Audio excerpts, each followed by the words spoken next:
Welcome to Boring Bedtime History, where we gently explore the past with a calm, soothing narrative perfect for unwinding. Tonight, we're taking a quiet journey back to the medieval era to visit a humble tavern. Close your eyes, relax, and let your imagination wander as we step into the warm glow of a flickering heart. Hear the soft murmur of conversations and smell the earthy aroma of ale and roasted meat. The path to the tavern is uneven and muddy, with each step sinking slightly into the damp earth. The sky above is a dusky grey, the last vestiges of sunlight slipping away behind a row of dense, darkened trees. A chill hangs in the air, sharp and biting, the kind that makes the bones ache and the skin prickle beneath worn, threadbare cloaks. The scent of wet leaves and smoke drifts through the air, mingling with the earthy aroma of damp soil and rotting wood. The road is empty, save for the occasional sound of a distant owl hooting, its echo stretching through the stillness. Here and there, a cart creaks by, the driver a shadowy figure hunched against the cold, wrapped in a thick, tattered cloak. The wheels rattle over loose stones, and the horse's hooves clip-clop against the ground, leaving shallow imprints that quickly fill with muddy water. A faint, warm glow flickers in the distance, a single point of light in the vast darkness. The tavern. It stands slightly off the main road, a crooked, leaning structure with a thatched roof that sags at one end. The walls are wooden, their planks weathered and grey, bearing the scars of countless storms. The windows are small and fogged over, but through the glass, the glow of a roaring fire dances like a beacon, beckoning the weary traveller forward. The sign above the door swings gently in the wind, its rusted metal chains groaning softly with each sway. The painted letters are faded, chipped away by years of rain and sun, but the image of a foaming tankard is still visible, a hint of the warmth and camaraderie that awaits within. The scent of roasting meat and stale ale drifts faintly through the air, tantalizing and inviting, a promise of comfort in the chill of the encroaching night. A man stumbles from the doorway, his boots splashing in a shallow puddle. His face is flushed, eyes heavy-lidded, and he clutches a half-empty mug as he sways unsteadily. His laughter echoes through the air, loud and boisterous, before he shuffles off down the road, muttering to himself, his voice a slurred, unintelligible murmur.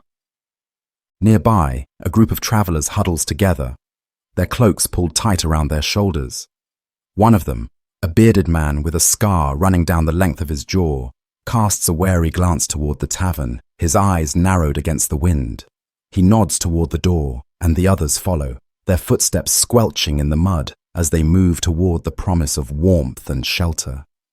Inside, a dog barks, its sharp, yapping sound piercing the night. The door creaks open, and a burst of warmth spills out, along with the murmur of voices, the clatter of mugs, and the distant strains of a lute being plucked somewhere within. The air is thick with the mingled scents of sweat, smoke, and roasted meat, a heady, almost overpowering combination that wraps itself around the traveller like a heavy, suffocating cloak. And there, just beyond the door, stands the tavern keeper. His silhouette is framed by the firelight, a hulking, broad-shouldered man with a greasy cloth in one hand and a scowl etched deep into the lines of his face. His eyes flicker toward the approaching travellers, and he nods, a slow, almost reluctant gesture, before turning back inside, the door swinging shut behind him with a heavy, final-sounding thud.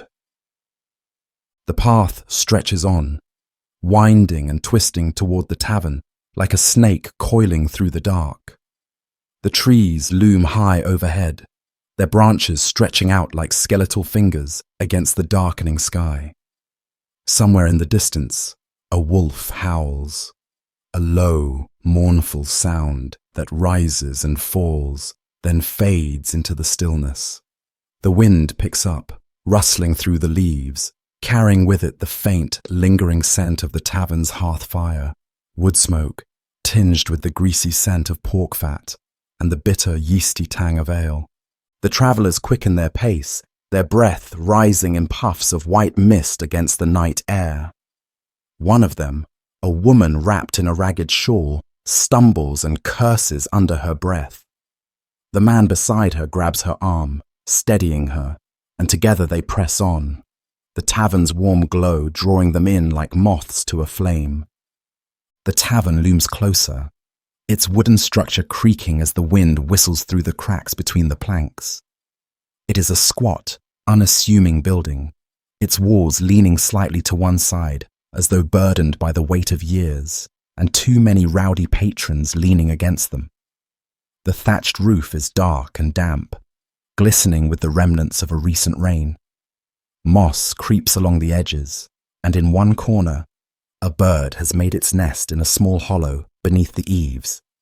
The windows are small, mere slits in the walls, covered with oiled parchment that filters the firelight into a dim, golden glow. Through one window, a shadow passes, the burly frame of a man raising a mug to his lips. Another figure slouches against the wall, his head bowed, his arms crossed over a barrel chest, as he mutters to someone unseen. Above the door, the tavern sign sways with a low, rhythmic creak. It is a simple wooden board, its edges splintered and weather-beaten, hanging by two rusted chains. The sign bears the image of a foaming tankard, crudely painted, its once bright colours now dulled and chipped away. Beneath it, the name of the tavern, the Sullen Boar, is etched in faded, looping letters. The paint has run in some places, giving the words a smeared, almost haunting appearance. The door itself is heavy, reinforced with iron bands that have begun to rust, leaving reddish streaks that drip like old blood down the wood. The handle is a twisted knot of metal, cool to the touch and slightly sticky with the residue of spilled ale and greasy hands. As the door swings open, the hinges groan, a low, mournful sound that echoes out into the night. The ground beneath the tavern is little more than packed earth, damp and uneven, littered with straw and discarded scraps of cloth and food. A few chickens scratch at the ground nearby, pecking at the remnants of a spilled meal, their feathers ruffled and dirty. A lone cat slinks through the shadows, its eyes glinting in the firelight as it prowls near the door, ears twitching at the sounds from within. At the entrance, a group of travellers lingers. 3 men and a woman, all cloaked in heavy, mud-splattered robes. One of the men, his face hidden by a hood, leans against the wall, a clay pipe clenched between his teeth. The sweet, smoky scent of burning herbs drifts from his pipe, mingling with the sharper, more acrid smell of ale and sweat. The woman stands apart, her arms wrapped around herself, shivering as the wind cuts through her thin shawl. Her face is lined, her eyes hollow, and she glances nervously toward the door each time it opens, her gaze darting to the figures within, then quickly away again. Beside her, one of the men spits onto the ground, his expression grim. From within the tavern, a burst of laughter erupts, loud and raucous, followed by a muffled shout and the sound of a chair scraping roughly across the floor. A man stumbles against the window, his face pressed against the oiled parchment, his features contorted in a drunken grin. The glass fogs up from his breath, and then he pulls away, his shadow disappearing into the depths of the room. Near the door, the tavern keeper emerges, a burly man with arms like tree trunks and a scowl permanently etched into his brow. His apron is stained with grease and ale, and he wipes his hands on it absently, his eyes scanning the group of travellers. His gaze lingers on the woman for a moment, his expression hard and unreadable. Then he turns, spits onto the ground, and disappears back inside. the door slamming shut behind him with a dull, heavy thud. The wind picks up, sending a shiver through the group outside. The man with the pipe takes one last, slow drag, then flicks the spent ashes to the ground, grinding them into the dirt with the heel of his boot. The woman pulls her shawl tighter, her eyes fixed on the ground, and the group slowly makes their way toward the door, the warmth and light within calling to them like a siren's song in the night. The door swings open with a heavy creak, and a wave of warm, smoky air spills out, carrying with it the rich, pungent scents of roasted meat, spilled ale, and unwashed bodies. Inside, the tavern is a world unto itself. A dim, hazy space, illuminated by the flickering glow of the hearth and a few sputtering candles mounted on the walls. Shadows dance across the room, their dark shapes stretching and shrinking as the flames waver, creating a restless, almost eerie ambience. The floor is made of rough-hewn wooden planks, warped and uneven from years of spilled drinks, dropped food, and countless boots stomping across them. Straw has been scattered over the floor in a vain attempt to absorb the worst of the spills, but it is already matted down with mud and grime. The once golden strands now dark and sticky underfoot. A long, heavy wooden beam runs the length of the ceiling, its surface blackened with soot and sagging slightly under its own weight. From it hang dried herbs, bundles of sage and rosemary, their faint, sharp scents barely noticeable amid the stronger odors of grease and smoke. A few rusted iron lanterns dangle from the beam as well, their candles burning low, casting dim, wavering pools of light across the room. The bar stretches along one wall, a massive, scarred wooden slab supported by thick, roughly carved logs.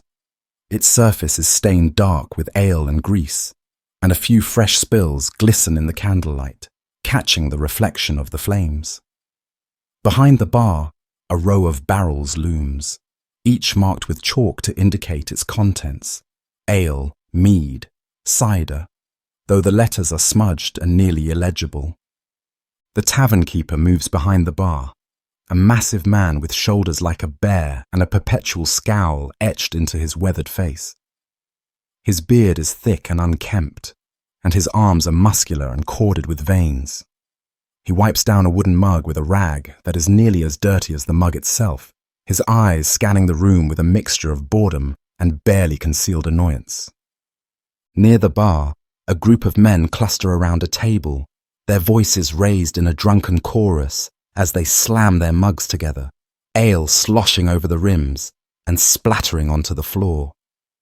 One man, his cheeks flushed red and his eyes bleary, slaps the back of the man beside him, causing him to spill half his drink down the front of his tunic. The others burst into raucous laughter, pounding their fists on the table as the man wipes futilely at the spreading stain. In the far corner, a lone figure sits hunched over a small, rickety table, his hood pulled low over his eyes. His hands are wrapped around a mug, the knuckles white against the wood, and his head is bowed, as though in deep concentration. Now and then, he mutters something under his breath, the words too soft to hear, and a shiver runs through him, as though a sudden chill has crept down his spine. Nearby, two women share a bench, their heads close together as they speak in hushed, urgent tones. One of them, a plump woman with tangled hair and a face smudged with soot, clutches a ragged shawl around her shoulders, her eyes darting nervously around the room. The other woman nods as she listens, her expression serious, her fingers tapping absently against the rim of her empty mug. In the center of the room, a fire roars in a stone hearth, its flames crackling and snapping as they dance over a pile of thick, dry logs. The heat radiates outward, warming the room, but also filling it with a smoky haze that hangs in the air like a thick, cloying fog. A pot hangs above the flames, its contents bubbling away with a low, steady hiss. The scent of boiled meat and root vegetables wafts from the pot, mingling with the ever-present odour of ale and sweat. Near the fire, a scrawny dog lies curled up in a tight ball, its fur patchy and matted. It raises its head as a man stumbles past, then quickly lowers it again, tucking its nose beneath its tail as though trying to disappear. A small, ragged child sits beside the dog, his knees drawn up to his chest and his eyes half closed, swaying slightly as sleep threatens to overtake him. Above the din, a lute strums softly, a melancholy tune that drifts through the room like a ghostly echo.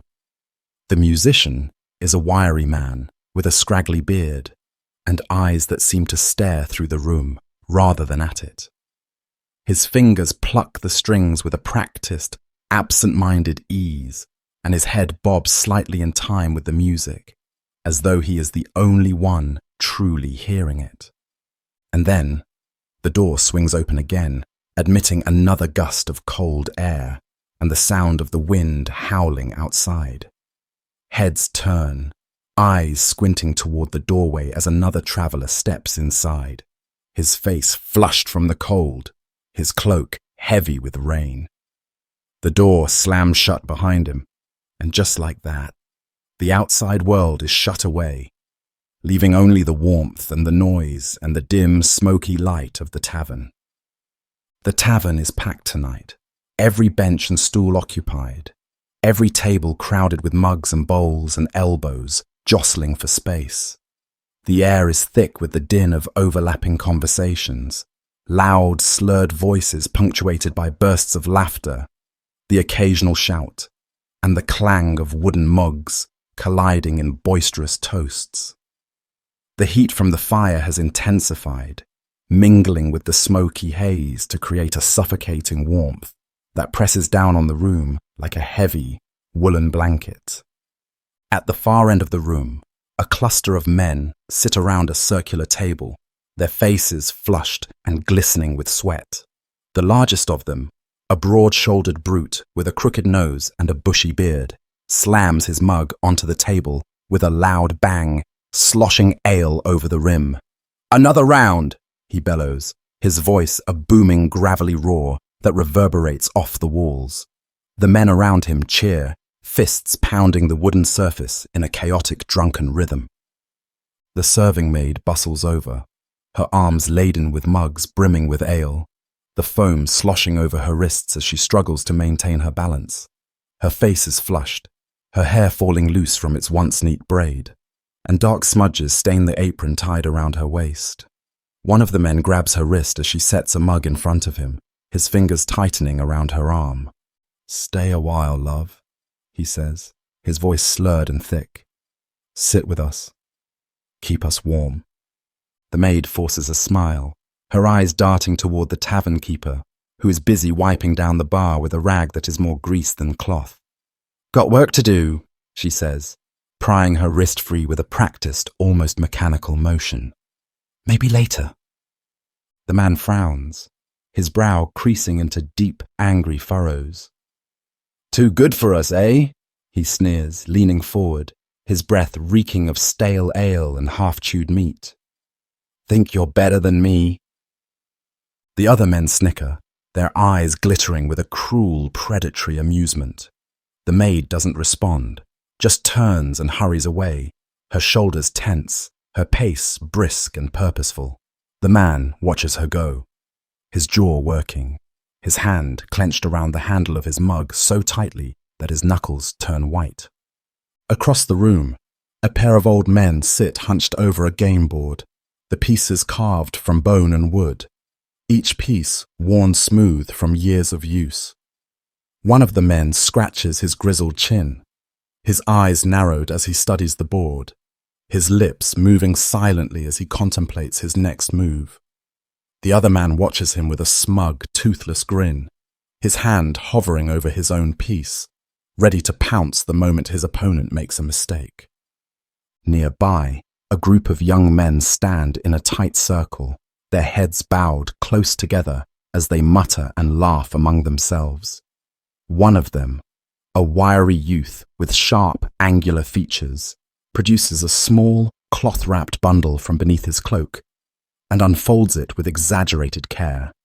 Inside are several small bone dice, yellowed and cracked, their surfaces etched with tiny, intricate symbols. "Who's in?" the youth says, holding up the dice with a sly grin. The others exchange glances, then nod, each pulling a coin from his pouch and tossing it onto the table. The coins clatter against one another, their dull, metallic jingle swallowed by the noise of the tavern. The youth's grin widens, his eyes gleaming as he shakes the dice in his cupped hands, the bones rattling with a hollow, ominous clatter. Meanwhile, near the hearth, a man slumps forward, his head resting heavily on the table, his arms sprawled out before him. His mug is overturned, its contents pooling on the wooden surface and dripping steadily onto the floor. His eyes are half open, glazed and unfocused, and a thin line of drool trails from the corner of his mouth. A rat scurries along the floorboards beneath him, its tiny paws pattering through the straw as it sniffs at the spilled ale. Two children dart through the room, weaving between the tables, their bare feet slapping against the wooden floor. They snatch scraps of bread and chunks of meat from unattended plates, stuffing them into their pockets as they go. One of the children, a girl with tangled hair and a dirty face, pauses by the man slumped near the hearth, her eyes fixed on the mug lying on its side.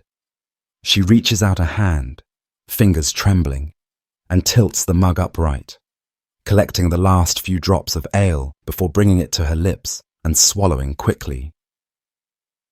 A bard has taken up residence near the fire, his lute resting on his lap as he strums a lazy, meandering tune. His voice is thin and reedy, but he sings with conviction, his eyes half closed, as though he is lost in his own world. The song he sings is a bawdy one, full of crude jokes and ribald humour, and a few nearby patrons chuckle and nudge one another, lifting their mugs in appreciation. But not everyone is so entertained. At a table near the door, a lone figure sits cloaked and hooded, his face obscured by shadow. His fingers drum idly against the table, the rhythmic tap-tap-tap barely audible above the din. Beside him, a dagger glints beneath his cloak, a quick, subtle flash of metal that goes unnoticed by everyone except the serving maid, who glances nervously at the stranger before hurrying away. And above it all, the tavern keeper watches. His eyes are sharp, darting from one group to another, noting every raised voice, every suspicious glance, every hand straying too close to another man's coin pouch. He has seen it all before. The fights, the thefts, the drunken confessions muttered through ale-soaked lips. He has watched fortunes won and lost over a single roll of the dice, watched men enter with gold in their pockets and leave with nothing but the shirts on their backs. But he does not intervene. He simply watches, his jaw set, his expression grim, his fingers absently working the rag over the bar's surface in slow, deliberate circles.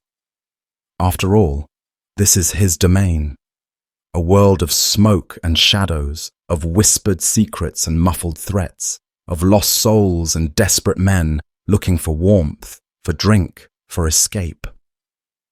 As the night deepens, the mood within the tavern shifts. The raucous laughter and boisterous toasts of the earlier hours have given way to a more subdued, almost eerie atmosphere. The fire in the hearth has burned down to a bed of glowing embers, casting long, wavering shadows across the room. The air is heavy, laced with the sour scent of spilled ale, the musky odour of sweat-soaked wool, and the lingering tang of roasted meat. Many of the patrons have drifted away, stumbling through the door and out into the darkness, their voices echoing through the empty streets. Those who remain are the true regulars, men and women with nowhere else to go, with no reason to seek the comfort of a warm bed or the embrace of loved ones. These are the lost, the lonely, the forsaken. And tonight, they linger in the tavern like ghosts, their eyes glassy, their expressions vacant. Near the hearth, the bard has fallen silent, his lute resting against the wall beside him. He is slumped over, his chin resting on his chest, his mouth slightly open as he snores softly. One hand still rests on the lute's neck, his fingers twitching now and then as if playing a song only he can hear. A man sits alone at the bar, his head resting heavily on his folded arms. His mug is empty, its rim stained with the remnants of frothy ale, and a puddle has formed beneath it, soaking into the wood. The man mutters to himself, his words a low, incomprehensible slur. Now and then, he lifts his head just enough to glance around the room, his eyes red-rimmed and bleary, before dropping his face back into his arms. In one corner, a game of dice continues. Though the players are no longer laughing or shouting, they play in silence, their faces tight and tense, their eyes darting between the dice and the growing pile of coins at the center of the table.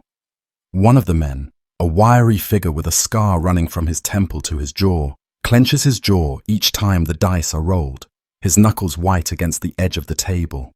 Opposite him, the youth with the angular features and sly grin shakes the dice in his cupped hands, his eyes fixed on the scarred man's face. The dice clatter against one another, a soft, ominous rattle, before spilling across the table and coming to rest. The youth's grin widens.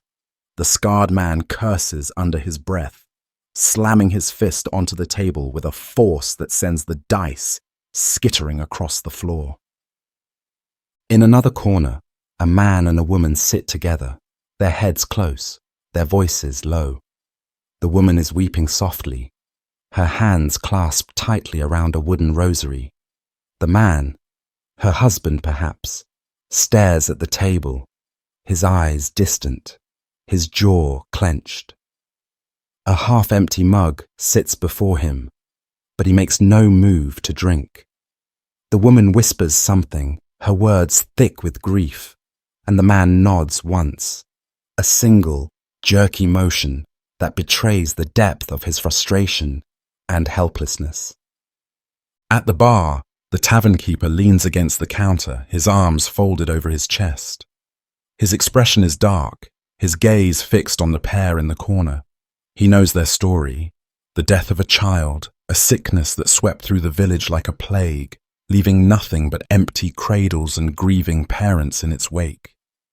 He has heard the story a dozen times before from a dozen different people, and he knows he will hear it a dozen more times before the year is out. The serving maid moves through the room, her steps slow and heavy, her shoulders slumped beneath the weight of the empty mugs and plates she carries. Her apron is soaked through with spilled ale, her hair plastered to her forehead with sweat. She pauses beside the man slumped over the bar, her eyes softening as she lays a gentle hand on his shoulder. "Time to go home, Jacob," she says, her voice soft but firm. The man grunts, not lifting his head. "Ain't no home left," he mutters, his words muffled against the wood. "Just a shack and a hole where my wife used to be."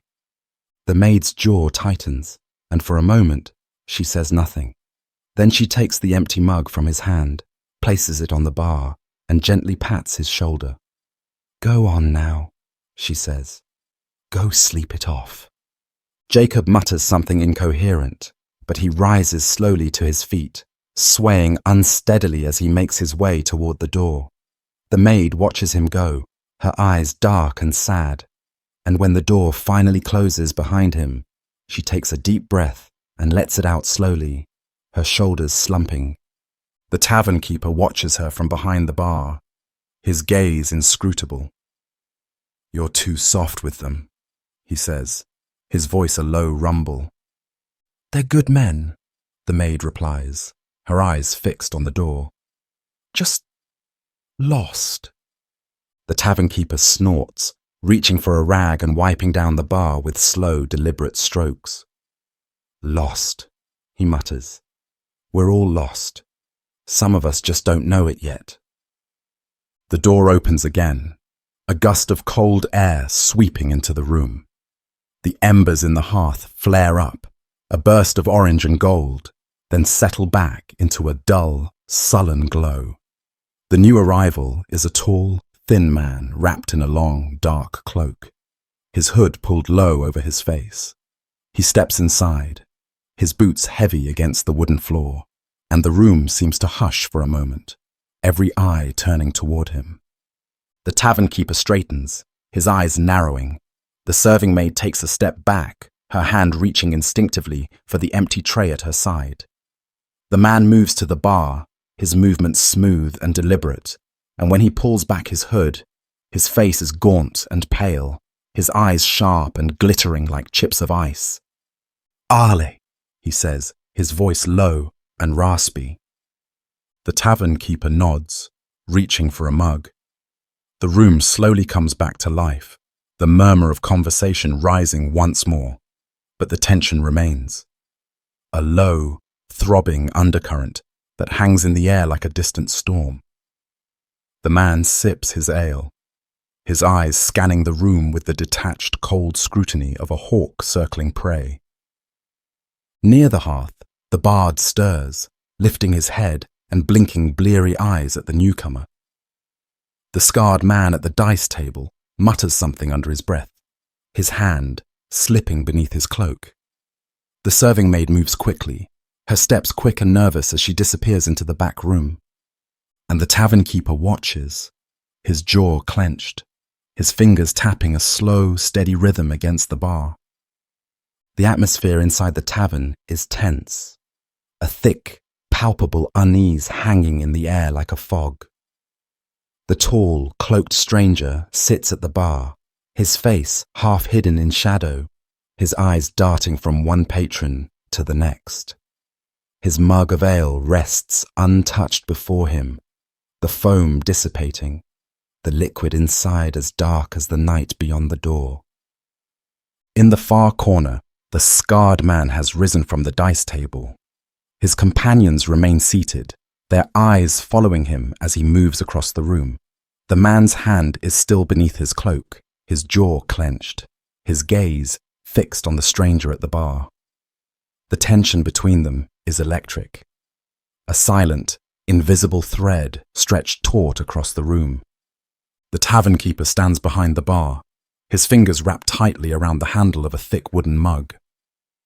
He watches the scarred man approach, his eyes narrowing, his jaw set. The stranger, however, seems oblivious, his gaze fixed on the amber liquid swirling inside his mug, his expression blank and inscrutable. The scarred man comes to a halt a few feet away, his stance wide, his shoulders squared. "You got some nerve showing your face here," he says, his voice a low, gravelly rasp. The stranger lifts his eyes, the corners of his mouth twitching in a faint, almost imperceptible smirk. "Didn't know my face was so memorable," he says, his tone light, almost mocking. A murmur ripples through the room, a soft, collective intake of breath. The other patrons have gone still, their conversations falling silent as they turn to watch the confrontation unfold. Even the bard, who had begun to strum a slow, mournful tune on his lute, has fallen silent, his fingers frozen against the strings. The scarred man takes a step closer, the floorboards creaking beneath his boots. "You owe me," he says, his eyes blazing. "You owe me what you took." The stranger lifts his mug, swirling the ale inside with a lazy, absent-minded motion. "Owe you," he says, his voice dripping with false innocence. "What could I possibly owe you, friend?" The scarred man's face flushes, his scar stretching as his jaw clenches. "Don't play dumb with me," he snarls. "You know exactly what you took, and I want it back." The stranger's eyes flick toward the tavern keeper, who is watching the exchange with a carefully neutral expression. The stranger smirks, then sets his mug down with a deliberate, echoing clunk. "Afraid you're mistaken," he says, leaning back against the bar. "I don't have anything of yours." The scarred man's nostrils flare, his hand tightening beneath his cloak. The other patrons are on edge now, their eyes darting between the two men, waiting for the inevitable explosion. A woman near the door rises slowly to her feet, her hands trembling as she gathers her shawl around her shoulders and slips outside, her footsteps quick and light as a mouse. The tavern keeper clears his throat, the sound sharp and loud in the tense silence. "Let's not have any trouble here," he says, his voice firm but calm. "Take it outside if you must." The scarred man doesn't take his eyes off the stranger. "You hear that?" he says, his voice tight and angry. "You and me, outside. Now." The stranger doesn't move. He lifts his mug again, takes a slow, deliberate sip, then sets it back down. "Not interested," he says, his voice a bored drawl. The scarred man's face twists with rage. "Coward," he spits. "You stole from me, and now you're too scared to face me like a man." The stranger's eyes narrow, his smirk fading. "You really want to do this?" he says, his voice dropping to a deadly, almost predatory tone. The scarred man doesn't respond, just lunges forward, his hand flying from beneath his cloak. There's a flash of silver, the glint of a blade, and then a gasp echoes through the room as the stranger springs to his feet, his own dagger drawn and pressed against the scarred man's throat.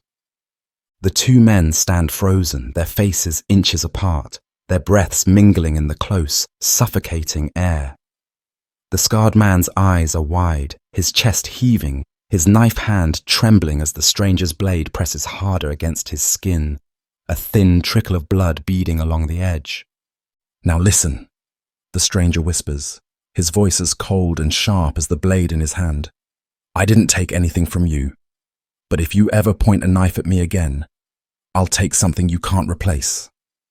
A shiver runs through the room, a collective, silent exhale. The scarred man's jaw clenches, his eyes burning with humiliation and fury, but he doesn't move. The stranger holds him there for a long, tense moment, then finally releases him, shoving him backward with a rough, dismissive push. The scarred man stumbles, his knife clattering to the floor. He stands there for a moment, chest heaving, his face a mask of fury and shame. Then, without another word, he turns and storms out of the tavern, the door slamming shut behind him with a deafening bang. The room is silent. All eyes are on the stranger, who calmly wipes his blade on his cloak and slides it back into its sheath. He takes his seat at the bar once more, lifts his mug, and drains the rest of the ale in a single, long gulp. The tavern keeper watches him, his expression tight, his eyes dark. "You just made an enemy," he says quietly, reaching for the rag and resuming his slow, methodical wipe of the bar. The stranger sets the empty mug down, then meets the tavern keeper's gaze, his eyes cold and unflinching. "I already had plenty," he says. "What's one more?" The tavern keeper says nothing. The stranger tosses a coin onto the bar, the metal gleaming dully in the firelight, then rises to his feet and strides toward the door. The other patrons avert their eyes as he passes, each of them shrinking back slightly, as though his very presence carries a palpable chill. The door swings open, the night wind rushing in to fill the room with a blast of cold, damp air. The stranger steps outside, his cloak billowing behind him, and then the door slams shut, the latch clicking into place with a sharp, final snap. The room exhales as one, the patrons exchanging uneasy glances, their shoulders relaxing, their hands unclenching from fists they hadn't realized they were making.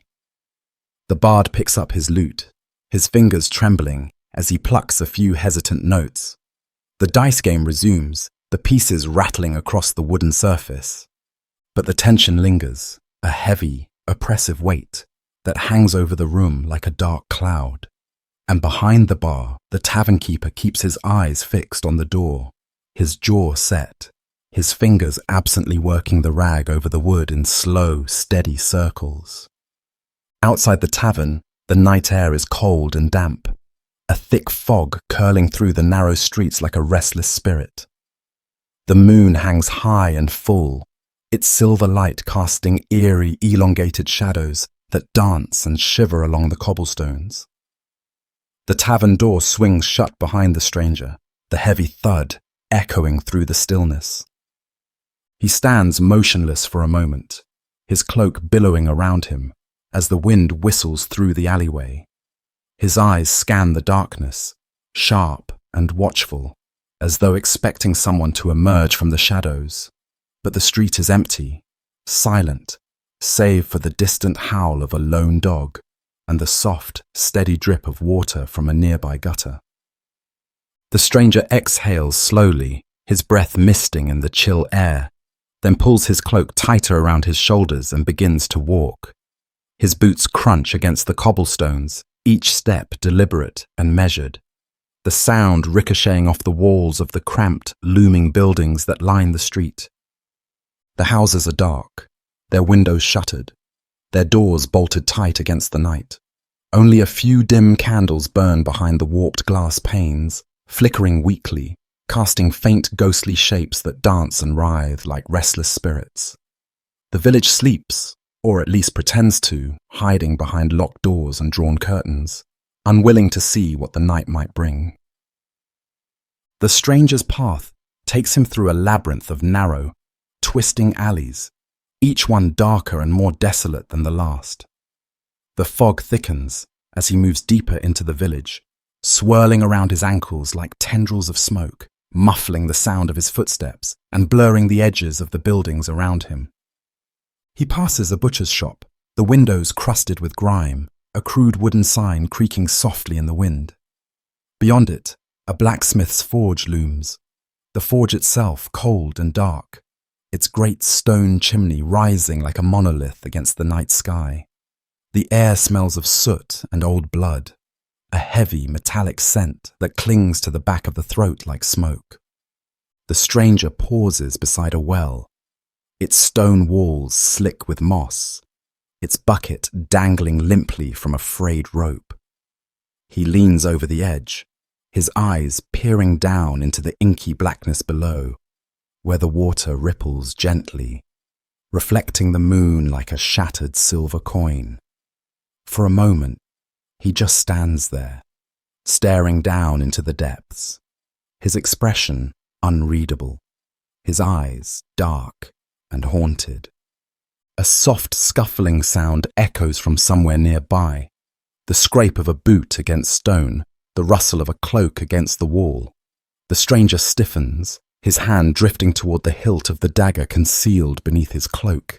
He does not turn around, but his entire body is taut, coiled like a spring, ready to strike. A figure steps out of the shadows, the scarred man from the tavern, his eyes glinting with a dangerous, fevered light. He is not alone. 3 men flank him, each one broad-shouldered and heavily built, their faces shadowed beneath the brims of their hoods. The scarred man's lips curve into a thin, cruel smile, and in the moonlight, the scar running down his jaw appears to throb like a pulsing vein. "Well, well," he says, his voice dripping with smug satisfaction. "Seems you've lost your way, friend." The stranger says nothing.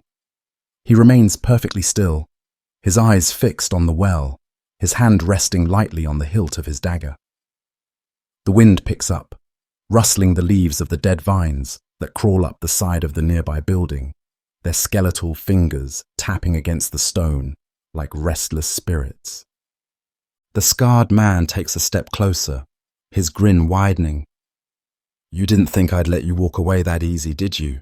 he says, his voice low and menacing. "Not after what you did back there." The stranger still does not turn around. "You're making a mistake," he says, his voice calm, almost bored. The scarred man laughs, a harsh, guttural sound that echoes through the empty street like a bark. "The only mistake was yours," he says, and with a swift, sudden motion, he draws a knife from his belt, the blade gleaming wickedly in the moonlight. The stranger moves like a shadow, swift, fluid, deadly. He spins around, the dagger flashing in his hand, the steel catching the moonlight as he lunges toward the scarred man. But the other 3 men are ready. One of them swings a heavy club, aiming for the stranger's head, but the stranger ducks beneath the blow, his dagger slicing through the air in a vicious arc. The man with the club grunts, staggering backward as blood pours from a deep gash across his forearm. The second man charges forward, brandishing a rusty sword, his eyes wild and bloodshot. The stranger sidesteps, his dagger striking out like a serpent's fang, catching the man in the side. The man cries out, doubling over, clutching his ribs as blood seeps between his fingers. The scarred man roars, his face twisted with rage, and lunges at the stranger, his knife slashing through the air. The stranger raises his arm to block, the blade grazing his forearm, a thin line of blood welling up against his skin. But he does not flinch. Instead, he grabs the scarred man by the wrist, twisting it sharply, forcing the knife from his grasp. The blade clatters to the ground, spinning away into the shadows. The third man charges in, swinging a heavy chain, the links whistling through the air as they slice toward the stranger's head. The stranger ducks, the chain narrowly missing his skull, and drives his elbow into the third man's gut, doubling him over with a grunt. The scarred man, now weaponless, scrambles backward, his eyes wide with fear and desperation. "Wait!" he gasps. "Please, wait!" The stranger advances on him, his dagger held low, the blade dripping with blood. His eyes are cold and merciless, his jaw set, his breathing slow and even. The scarred man raises his hands in a pleading gesture, his chest heaving. "I didn't know.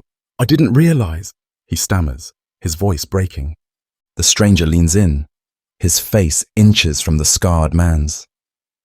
"Next time you decide to pick a fight," he says softly, his voice a low, dangerous whisper, "make sure you're ready to finish it." The scarred man's mouth works soundlessly, his eyes darting toward the bodies of his fallen companions, 2 of whom are groaning weakly, the third lying motionless in a spreading pool of blood.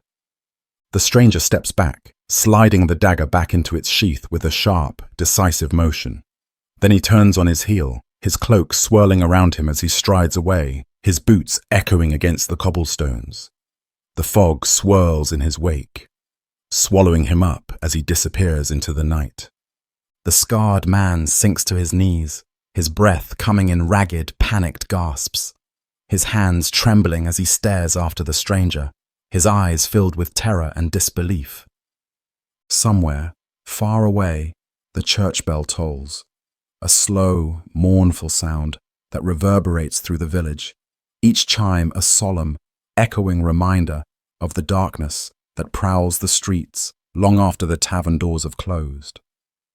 The village awakens slowly, the first pale light of dawn creeping over the rooftops, seeping through the narrow gaps between the wooden shutters, and casting long, slanted shadows across the cobblestones. The streets are still wet from the night's chill, a thin layer of dew clinging to the ground like a ghostly veil. Inside the tavern, the air is heavy with the lingering scent of stale ale, smoke, and sweat. The tables are littered with empty mugs, crumpled scraps of parchment, and the occasional spilled dice, abandoned in the midst of last night's rowdy game. The fireplace has burned down to a bed of glowing embers, casting a soft orange light that flickers against the soot-stained walls. The tavern keeper moves through the room with slow, deliberate steps, a damp rag in one hand, a wooden bucket in the other. His back is stooped, his shoulders heavy with the weight of a night's worth of toil. He hums softly to himself as he wipes down the tables, the tune a low, mournful melody that echoes through the empty room. Behind the bar, the serving girl is scrubbing the mugs, her fingers raw and red from the icy water in the wash basin. Her hair is tied back in a messy knot, a few dark strands escaping to frame her tired face. Her eyes are heavy-lidded, and her movements are slow, almost mechanical, as though she is moving through a fog. Outside, the village is beginning to stir. The blacksmith opens his shop with a loud creak, the clang of his hammer ringing out as he begins his work for the day. The butcher hauls a heavy side of meat from the back of his cart, his thick arms bulging as he slams it down onto the wooden counter. The baker's wife emerges from her shop, her apron dusted with flour, her cheeks pink from the heat of the ovens. The stranger steps through the fog like a phantom, his cloak trailing behind him, his boots silent against the wet cobblestones. His eyes are shadowed, his jaw clenched, a thin line of dried blood crusting along the edge of his sleeve. His expression is dark, unreadable, as though the events of the previous night still echo in his mind. He pauses outside the tavern, his gaze fixed on the wooden sign swinging above the door, its rusted hinges creaking softly in the wind. The sign bears the image of a roaring bear, its eyes wide and wild, its teeth bared in a feral snarl. The paint is chipped, the wood cracked, but the image is unmistakable, a warning to all who dare to enter. Inside, the tavern keeper looks up as the door swings open, the morning light spilling into the room like a flood. His eyes narrow as he sees the stranger standing there, framed by the doorway, his silhouette dark against the pale dawn. The serving girl glances up as well, her hands stilling in the soapy water. Her eyes widen slightly, her lips parting as she takes in the sight of the stranger, the blood on his sleeve, the hard set of his jaw, the haunted look in his eyes. The tavern keeper straightens, setting the bucket down with a dull thud. "You're back," he says, his voice flat, devoid of emotion. The stranger steps inside, the door swinging shut behind him with a heavy, echoing creak. He moves to the bar and drops a small leather pouch onto the counter.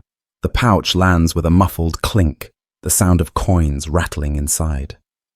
"For the damages," the stranger says, his voice low and gravelly. The tavern keeper doesn't move, his eyes fixed on the pouch. The room is silent, save for the soft crackling of the dying embers in the hearth. The serving girl shifts uncomfortably, her gaze darting between the two men. After a long, tense moment, the tavern keeper reaches out, his thick, calloused fingers closing around the pouch. He weighs it in his hand, his jaw working beneath his beard, his eyes never leaving the stranger's face. "Generous," he says, his voice dripping with sarcasm. "But you didn't just break furniture." The stranger's jaw tightens, a muscle twitching beneath the skin. "I handled it," he says, his tone clipped. The tavern keeper snorts, a harsh, bitter sound. "Handled it," he repeats. "You think that's going to stop them from coming back?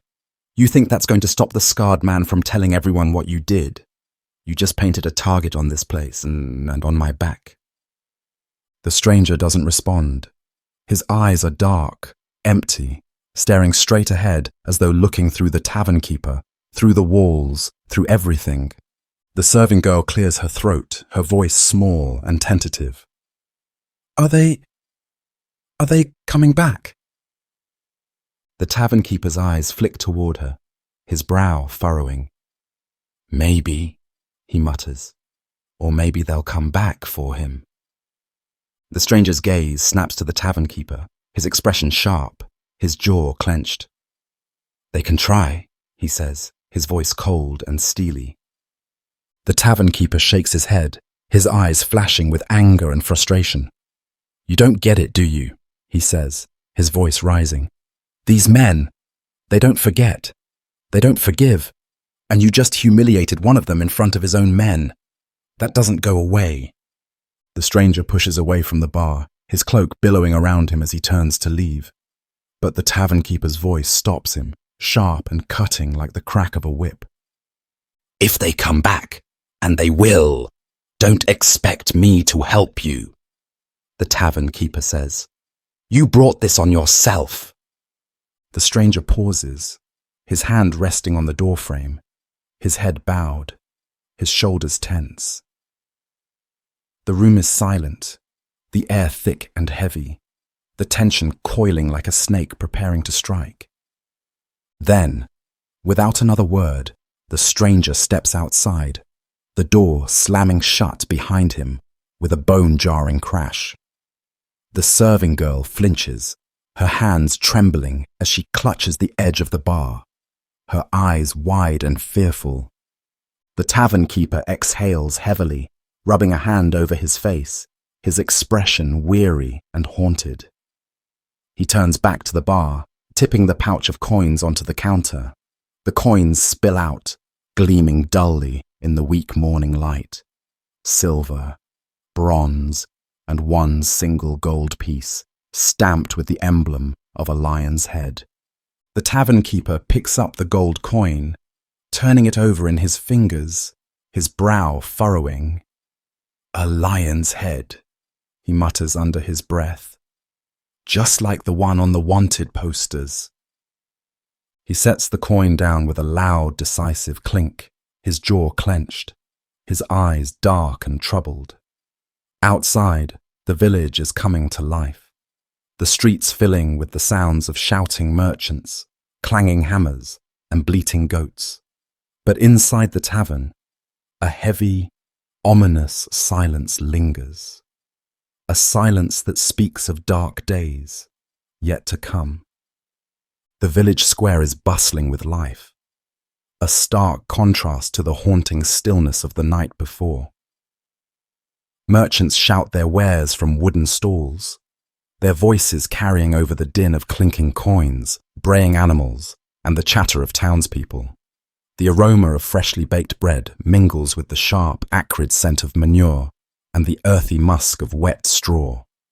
Children dart through the crowd, their cheeks flushed, their laughter echoing as they chase each other around barrels of pickled fish and crates of salted meat. A woman in a tattered shawl haggles with a fur trader, her voice sharp and insistent as she waves a thin silver coin in his face. Near the center of the square stands a large wooden platform, its boards creaking beneath the weight of a town crier, clad in a faded red velvet tunic. He holds a long scroll, the edges yellowed and frayed, his fingers tapping impatiently against the parchment as he waits for the crowd to settle. The tavern keeper lingers at the edge of the square, his arms crossed over his chest, his brow furrowed as he watches the crier with wary eyes. The serving girl stands beside him, her head bowed, her eyes darting nervously from side to side. The crowd hushes as the crier raises a brass horn to his lips, blowing a single loud note that reverberates through the square like the tolling of a bell. He unrolls the scroll, clearing his throat with a theatrical flourish. "Hear ye, hear ye," he bellows, his voice deep and booming. "By order of Lord Reynard of Blackwood, a bounty is hereby issued for the capture or death of the man known only as the Shadow, wanted for theft, assault, and murder most foul." A ripple of murmurs sweeps through the crowd. The tavern keeper's jaw clenches, his eyes narrowing as he glances at the serving girl, who bites her lip, her face pale and drawn. The crier continues, his voice growing louder, more urgent. He is described as tall, dark-haired, with a scar running down the length of his left forearm, last seen in the vicinity of Blackwood Village. A reward of 50 gold crowns is offered for his capture, dead or alive. The crier pauses, his gaze sweeping over the crowd, as though searching for any sign of recognition, any flicker of fear or guilt.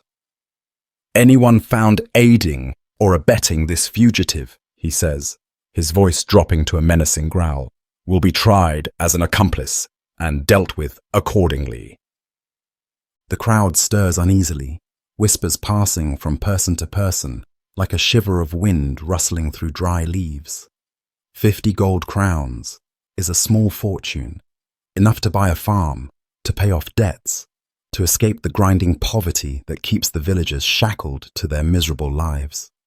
The serving girl swallows hard, her eyes darting to the tavern keeper, whose jaw is set, his fists clenched at his sides. He shakes his head slightly, his expression grim, as if to say, "Keep quiet, say nothing." The crier steps down from the platform, rolling up the scroll with a flourish and tucking it into his belt. The crowd begins to disperse, but the air is thick with tension, the weight of the bounty poster hanging over them like a storm cloud. A man in a filthy brown cloak sidles up to the tavern keeper, his breath reeking of stale ale, his eyes red and bloodshot. 50 gold crowns, he mutters, his lips twisted into a sly, hungry grin. That's enough to feed a family for a year, or to pay off old debts. The tavern keeper says nothing, his eyes fixed on the ground, his jaw clenched so tight that a muscle twitches beneath the stubble on his cheek. "Say," the man continues, his grin widening, "you had a stranger in your tavern last night, didn't you? Tall, dark-haired, didn't say much, got into a bit of a scuffle, if I remember right." The serving girl tenses, her heart pounding, her hands shaking as she grips the edge of her apron. The tavern keeper's eyes flick toward her, a warning glinting in his gaze. "What of it?" the tavern keeper says, his voice gruff, his tone carefully neutral. The man shrugs, his smile oily, his eyes darting around as though searching for eavesdroppers. "Oh, nothing," he says, his voice dripping with false innocence. "Just thought you might want to keep an eye out. You know, for your own safety." The tavern keeper's jaw tightens, his nostrils flaring as he inhales deeply, forcing himself to stay calm. "I'll keep that in mind," he mutters, turning away, his hand gripping the serving girl's arm as he guides her away from the man. They push through the crowd, their pace quickening as they weave between the merchants and beggars and street urchins. The serving girl's heart is racing, her mind spinning with 1,000 panicked thoughts. 50 gold crowns. Enough to buy a new life. Enough to betray a man. A dangerous man. The tavern keeper pulls her into a narrow alley, the shadows deep and cool, the air heavy with the scent of rotting garbage and wet stone. He spins around to face her, his eyes blazing, his grip on her arm tightening. "Listen to me," he hisses, his voice low and urgent. "You don't say a word. Not to anyone. Not about him. Not about last night. Do you understand?" The serving girl nods, her throat dry, her eyes wide with fear. "If they come asking questions," the tavern keeper continues, his voice hard and unyielding, "you know nothing. You saw nothing. The less you say, the safer we are. Got it?" She nods again, her hands trembling, her mind replaying the image of the stranger's cold, haunted eyes, the blood on his sleeve, the gleam of his dagger as he disappeared into the night. "Good," the tavern keeper says, releasing her arm and stepping back, his eyes scanning the alleyway for any signs of lurking ears. "Now, get back inside and keep your head down." The serving girl nods once more, her legs shaky as she turns and hurries back toward the tavern, her mind reeling, her heart pounding like a drum. Behind her, the tavern keeper watches her go, his expression dark and troubled, his jaw clenched, his eyes hard as flint. Because he knows, deep down, beneath the layers of denial and bravado, that the scarred man and his thugs won't stay away for long. And when they come back, they'll be bringing hell with them. The tavern door swings open, and the serving girl steps inside, her cheeks flushed and her breath coming in shallow gasps. The room is still, the lingering scent of stale ale and smoke hanging heavy in the air. The tables are empty, the chairs pushed back haphazardly, as though the patrons fled in a hurry. She moves quickly to the bar, her eyes darting around the room, as though expecting the scarred man to emerge from the shadows, his cruel eyes glinting, his fists clenched. But the room is empty, save for the tavern keeper, who stands behind the bar, a rag in his hand, his jaw set in a hard line. The serving girl swallows, her throat tight, her hands shaking as she brushes a strand of hair from her forehead. "They're looking for him," she whispers, her voice barely above a breath. The tavern keeper nods, his gaze fixed on the wooden counter as he continues to wipe it down with slow, deliberate strokes. "I know," he mutters. "I heard." A heavy silence falls between them, the kind that presses down like a thick, suffocating fog. Outside, the village square is alive with the clamour of voices, the clang of hammers, the distant bleating of sheep. But inside the tavern, the world feels small and claustrophobic, the walls closing in, the shadows deepening. The serving girl leans against the bar, her knees weak, her hands gripping the edge of the counter as though to steady herself. "What are we going to do?" she asks, her voice quivering. "If they come here looking for him?" The tavern keeper's jaw clenches, his eyes dark and distant. "We keep our mouths shut," he says, his tone firm, unyielding. "We don't know anything. We didn't see anything." "But what if they don't believe us?" The serving girl presses, her voice rising, her eyes wide with fear. "What if they think we're hiding him? What if they—" The tavern keeper slams his fist down on the counter, the sound echoing through the empty room like a gunshot. The serving girl flinches, her heart leaping into her throat. "We say nothing," the tavern keeper growls, his voice low and dangerous. "You understand? Nothing." The serving girl nods, her eyes downcast, her hands trembling. She knows what happens to those who cross the scarred man, the stories that circulate through the village, whispered in hushed tones behind closed doors. Stories of broken limbs and shattered jaws, of men found in ditches with their throats slit, their eyes wide open and staring at nothing. A shiver runs down her spine, the hairs on her arms standing on end.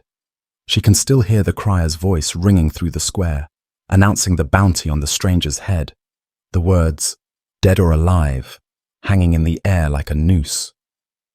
The tavern keeper turns away, tossing the rag onto the counter and grabbing a bottle of strong, amber-coloured spirits. He pours himself a generous measure, his hand shaking slightly as he lifts the glass to his lips and drains it in one long, burning gulp. The serving girl watches him, her brow furrowing.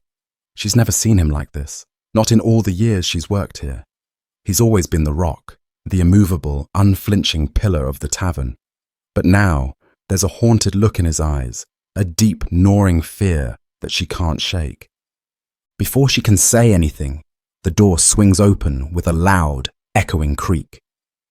The serving girl's breath catches in her throat, her heart pounding, her eyes fixed on the door as two men step inside, their heavy boots thudding against the wooden floor. The first man is tall and broad-shouldered, his head shaved bald, his eyes small and beady beneath thick, furrowed brows. The second man is shorter, wiry, with a greasy mop of black hair and a thin, crooked smile that never quite reaches his eyes. They scan the room, their gazes cold and calculating, like wolves scenting prey. The bald man crosses his arms over his chest, his muscles bulging beneath his leather tunic, while the wiry man leans against the doorframe, his smile widening as his eyes settle on the tavern keeper. "Well, well," the wiry man drawls, his voice oily and slick, each word dripping with mockery. "Look who we have here. Old Garrett, the tavern keeper. Still running this dump, are we?" Garrett, the tavern keeper, meets his gaze, his jaw clenched, his eyes narrowed. "What do you want, Kessler?" he says, his voice flat, emotionless. Kessler's smile widens, revealing a row of yellowed, crooked teeth. "Just thought we'd drop by," he says, pushing himself away from the doorframe and sauntering over to the bar. "Maybe ask a few questions." Garrett's eyes flick to the bald man, who remains by the door, his arms still crossed, his expression stony and impassive. Questions, Garrett repeats, his tone heavy with disdain. About what? Kessler leans forward, resting his elbows on the bar, his face mere inches from Garrett's. About a certain stranger who came through here last night, he says, his voice soft, menacing. Tall, dark-haired, bit of a temper. Ring any bells? Garrett's jaw tightens, his eyes hardening. A lot of strangers pass through here, he says, his voice cool, steady. I don't remember them all. Kessler's smile vanishes, his eyes darkening. That's so, he murmurs, his voice dropping to a dangerous whisper. You sure about that, Garrett? Because word around the village is that this particular stranger caused a bit of a scene last night. Tore up a couple of tables, broke a few bottles, made quite the mess. Garrett says nothing, his jaw clenched, his fists balled at his sides. Kessler straightens, his smile returning as he steps back. You see, he says, his tone casual, conversational. My employer has a vested interest in finding this man. Seems the stranger did a little more than just break a few tables. Seems he hurt one of our associates, and that just doesn't sit right with us.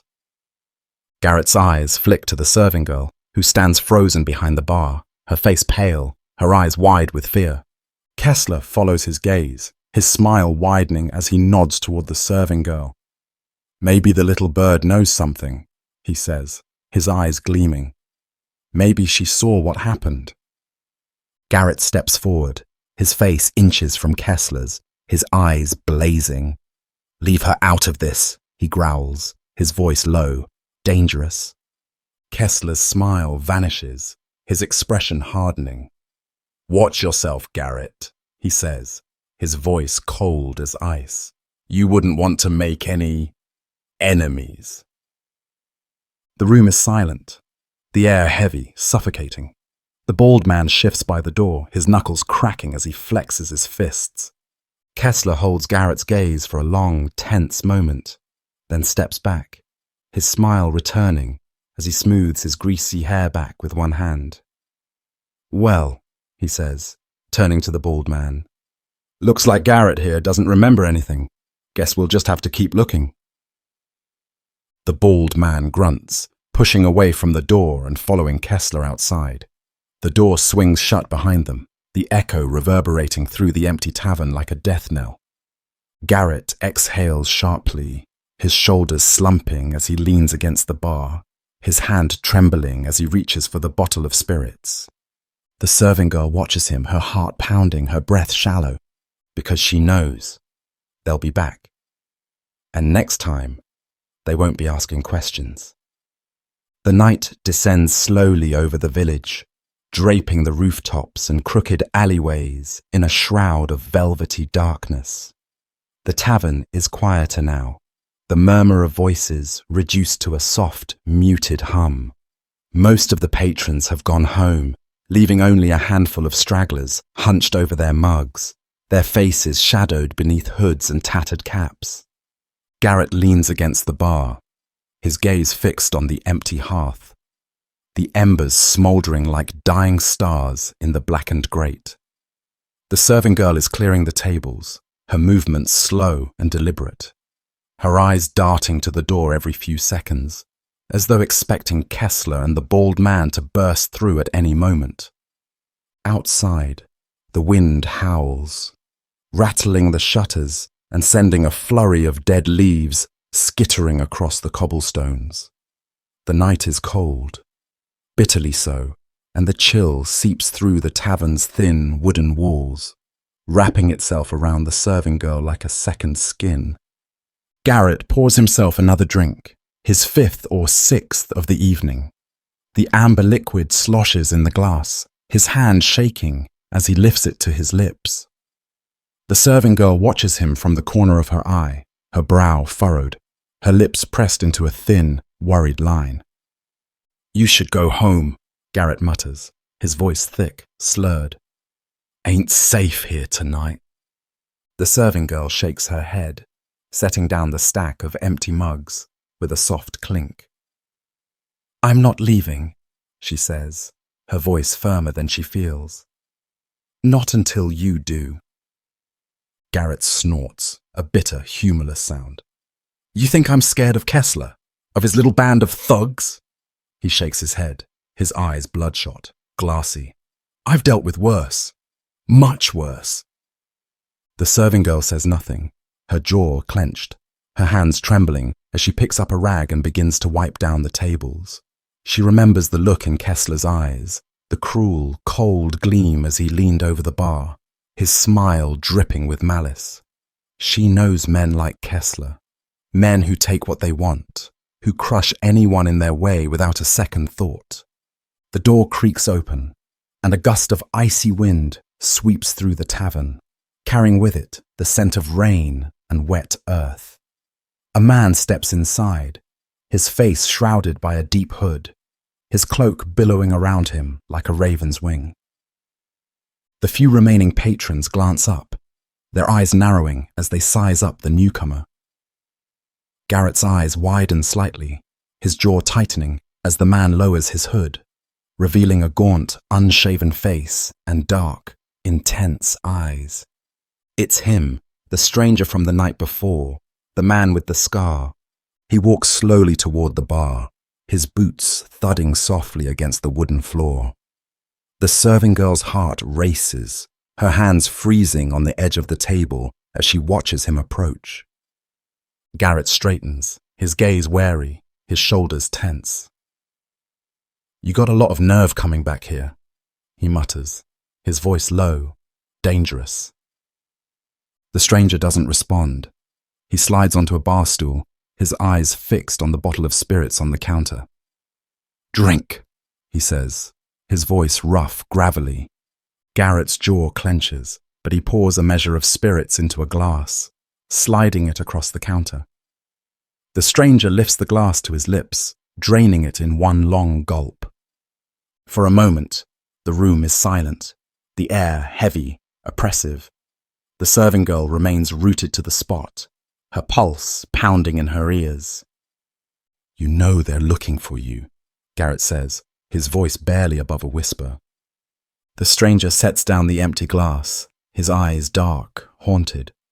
I know, he mutters, his fingers drumming against the wooden counter.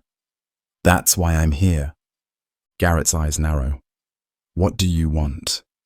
The stranger leans forward, his gaze intense, his jaw clenched. I need a place to lie low, he says, his voice sharp, urgent. Just for the night. Garrett shakes his head, his expression grim. You can't stay here. Kessler's been sniffing around. He knows you were here last night. The stranger's jaw tightens, his fists clenching on the bar. Kessler, he mutters, a sneer curling his lip. That weasel always was a snitch. Garrett leans forward, his voice low, urgent. You have to get out of the village, he says. Now, before they come back. The stranger shakes his head, his eyes flashing. Can't, he says. Not yet. Garrett's brow furrows. Why not? The stranger's gaze shifts, his eyes dark and unreadable. Because I'm looking for someone, he says, his voice cold, flat. Someone who owes me a debt. Garrett's jaw tightens, his eyes narrowing. You mean Kessler, he says. The stranger says nothing, but his silence speaks volumes. The serving girl swallows, her throat dry. She can feel the tension in the room, thick and suffocating, like a storm cloud ready to burst. You're a fool if you think you can take him on, Garrett says, his voice hard. He's got men, dangerous men, men who'd slit your throat for a single silver coin. The stranger's lips curve into a grim smile. Let them try, he says, his voice low, deadly. I owe Kessler a visit, and I don't plan on leaving until I collect. Garrett shakes his head, his eyes dark. You're going to get yourself killed, he mutters. The stranger pushes back his stool, rising to his feet. Maybe, he says, tossing a silver coin onto the counter. "But if I don't do it, no one will." He turns, his cloak billowing behind him like a shadow as he strides toward the door. The serving girl watches him go, her heart hammering in her chest. The storm outside has grown fiercer, the wind howling like a wounded beast, the rain slashing against the windows in relentless sheets. The stranger pauses at the door, his hand resting on the wooden frame. "If they come back," he says, his voice low without turning around. "You never saw me." Garrett nods, his jaw clenched, his eyes dark. The door swings shut, and the stranger disappears into the night, the wind swallowing him up, his figure vanishing into the swirling rain. Garrett exhales sharply, his shoulders slumping as he leans heavily against the bar. The serving girl moves closer, her eyes wide, her hands shaking as she clutches the rag to her chest. "What are we going to do?" she whispers, her voice trembling. Garrett closes his eyes, his jaw clenched, the weight of the night pressing down on him like a stone. "Pray," he mutters, his voice hollow, defeated. Pray he doesn't come back. But in his heart, he knows the stranger will come back. And when he does, there will be blood. The wind continues to howl through the village like a chorus of wailing spirits, rattling the windows and sending shivers through the old wooden walls of the tavern. Inside, the candles flicker and dance, casting long, wavering shadows across the floor. The serving girl moves behind the bar, her eyes darting toward the door every few seconds, her nerves frayed, her hands trembling. Garrett slumps against the counter, his eyes bloodshot, his jaw clenched. The room is empty now, the last of the patrons having staggered off into the night, clutching their cloaks tight against the wind and rain. The only sounds are the creaking of the wooden beams overhead and the steady drip, drip, drip of water leaking through a crack in the ceiling, pooling in a wooden bucket beneath the bar. Outside, the storm rages on, the wind screaming through the narrow alleys, tearing shingles from rooftops and snapping branches like twigs. Thunder rumbles in the distance, the sound rolling across the village like a warning, like the drumbeat of approaching doom. Garrett grabs the bottle of spirits and pours himself another drink, the liquid sloshing over the rim and onto the counter. He curses under his breath, swiping at the spilled spirits with his sleeve. The serving girl watches him from across the room, her brow furrowed, her hands twisting nervously in her apron. She's never seen him like this, so shaken, so desperate. Garrett has always been a rock, a man who kept his head down and his mouth shut, who knew how to keep the peace and keep the drinks flowing. But tonight, he's a man on the edge, a man who knows the storm is coming and that there's no way to stop it. A loud crash echoes from outside, followed by the sound of voices raised in anger, shouts, curses, the unmistakable thud of fists hitting flesh. Garrett's head snaps up, his eyes wide, his breath catching in his throat. The serving girl takes a step back, her heart hammering in her chest, her eyes fixed on the door. "Stay here," Garrett mutters, setting the glass down and grabbing the wooden cudgel he keeps behind the bar. The serving girl opens her mouth to protest, but the words die in her throat as Garrett strides toward the door, his shoulders hunched, his jaw set. The wind howls as Garrett pushes open the door, stepping out into the night. The rain lashes down in sheets, the cold biting through his clothes, chilling him to the bone. The village square is dark, the lanterns blown out by the wind, the cobblestones slick and glistening in the rain. Two men are grappling in the mud, their bodies twisting and writhing as they struggle for dominance. One of them is the stranger, his cloak torn, his hair plastered to his forehead by the rain, his fists flying as he lands a blow to the other man's jaw. The other man is Kessler. Blood streams from a cut above his eye, his lip split, his face twisted in rage. He swings wildly, his fist catching the stranger in the ribs, the sound of the impact echoing through the square. Garrett's eyes widen, his jaw clenching. He can see the fury in the stranger's eyes, the barely contained violence in every swing, every punch. This isn't just a brawl. It's a vendetta, a reckoning. Kessler grunts as the stranger drives a fist into his gut, doubling him over. But Kessler is quick, quicker than he looks. He ducks under the next swing, grabbing a handful of mud and flinging it into the stranger's eyes. The stranger roars, staggering back, his hands clawing at his face as he tries to wipe the mud away. Kessler takes the opportunity, lunging forward and slamming his shoulder into the stranger's chest, driving him back against the wall of the blacksmith shop. Garrett takes a step forward, his hands tightening around the cudgel. He knows he should intervene, should do something to stop this before it gets any worse, but his feet are frozen to the ground, his mind racing, his heart pounding in his chest. The stranger lets out a grunt as Kessler drives a knee into his stomach, the wind rushing from his lungs in a choked gasp. Kessler's grin widens, his teeth gleaming in the dim light. "You thought you could just waltz back into town and take what's mine," he snarls, grabbing the stranger by the collar and slamming his head against the wall. "You thought I wouldn't find you." The stranger spits blood, his eyes flashing with defiance. "You took everything from me," he growls, his voice ragged, his fists clenching. "My brother, my wife." Kessler's grin falters for a brief moment, a flicker of uncertainty passing over his face. "That was business," he mutters, his grip tightening on the stranger's collar. "Nothing personal." "To you," the stranger snarls, his eyes blazing. "But to me, it was everything." With a sudden violent burst of strength, the stranger surges forward, driving his fist into Kessler's jaw with a sickening crunch. Kessler's head snaps back, his eyes rolling as he staggers, his hands flailing. Garrett watches, his breath caught in his throat, his fingers gripping the cudgel so tightly that his knuckles are white. The stranger lunges forward, grabbing Kessler by the throat and slamming him against the wall. Kessler chokes, his eyes bulging, his hands clawing at the stranger's arm as he gasps for breath.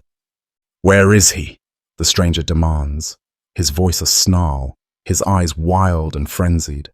"Where's my brother?" Kessler's face turns purple, his mouth opening and closing like a fish out of water, but no sound escapes.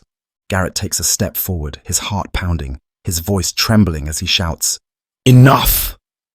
The stranger's head snaps around, his eyes locking onto Garrett's. For a moment, the world seems to hang in suspended animation, the rain freezing in midair, the wind dying to a whisper. Then the stranger releases Kessler, letting him crumple to the ground in a heap, gasping and sputtering, his hands clutching his bruised throat. Garrett swallows, his chest heaving, his pulse racing as he watches the stranger turn and walk away, his cloak billowing behind him like a shroud. Kessler groans, rolling onto his side, his eyes glazed, his face battered and bloody. He looks up at Garrett, his gaze unfocused, his voice a rasping whisper. "He's going to kill me," he mutters, his eyes wide, wild. "He's going to kill us all." Garrett says nothing, his jaw clenched, his eyes fixed on the spot where the stranger disappeared into the night. Because deep down, he knows Kessler is right. The stranger isn't finished yet, and when he comes back, the whole village will feel his wrath. The storm has finally passed, leaving the village cloaked in a heavy, eerie silence. The streets are empty, the cobblestones slick and shining beneath the pale light of a waning moon. The air is thick with the scent of wet earth and smoke, the tavern's chimney still belching out a thin plume of black as the fire inside struggles to stay alive. Inside the tavern, Garrett is nursing what remains of the spirits, his eyes bleary, his hands trembling as he stares into the dregs of his glass. The serving girl is seated nearby, her arms wrapped around herself, as though trying to ward off a chill that has nothing to do with the weather. The tension in the room is palpable, a thick, suffocating fog that presses down on both of them, making it hard to breathe, hard to think. Outside, the night is deathly still, too still. The kind of stillness that precedes a storm, even more violent than the last. Garrett takes a slow, shuddering breath, his eyes drifting to the door. It's bolted shut, the wooden bar wedged firmly in place. But it doesn't make him feel any safer. Not tonight. The serving girl shifts in her seat, her gaze fixed on the floor, her lower lip caught between her teeth. She hasn't spoken since the stranger left, her mind replaying the scene in the square over and over again, the way Kessler's eyes bulged, the way the stranger's fists clenched, the way the rain mixed with blood as it dripped down Kessler's battered face. "What did he mean?" the serving girl whispers, her voice hoarse, barely audible. "What did he mean about his brother?" Garrett sets down his glass, the sound loud in the otherwise silent room.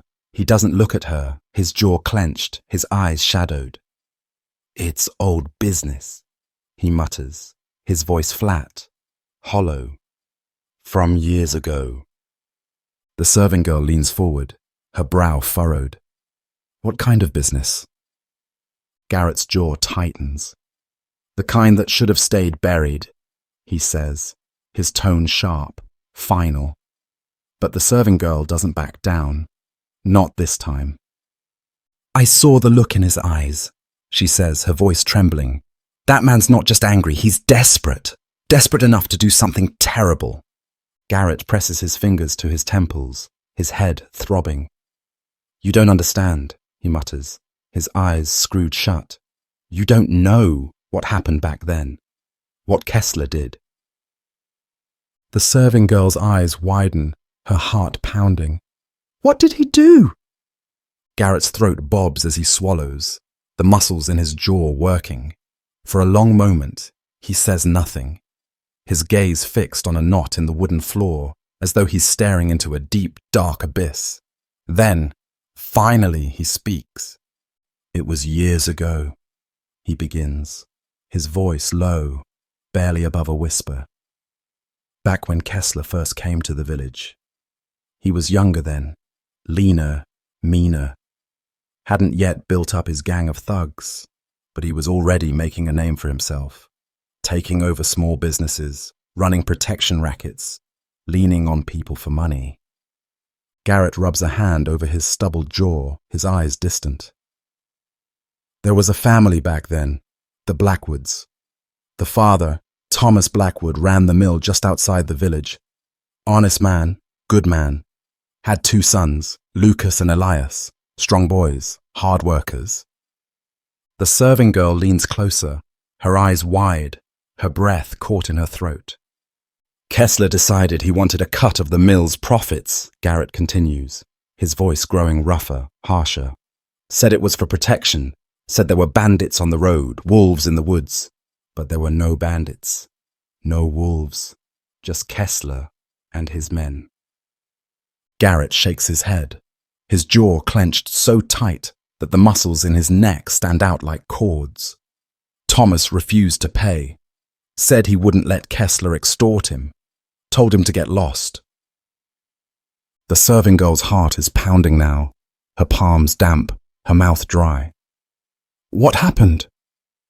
Garrett closes his eyes, his breath shuddering out of him like a dying wind.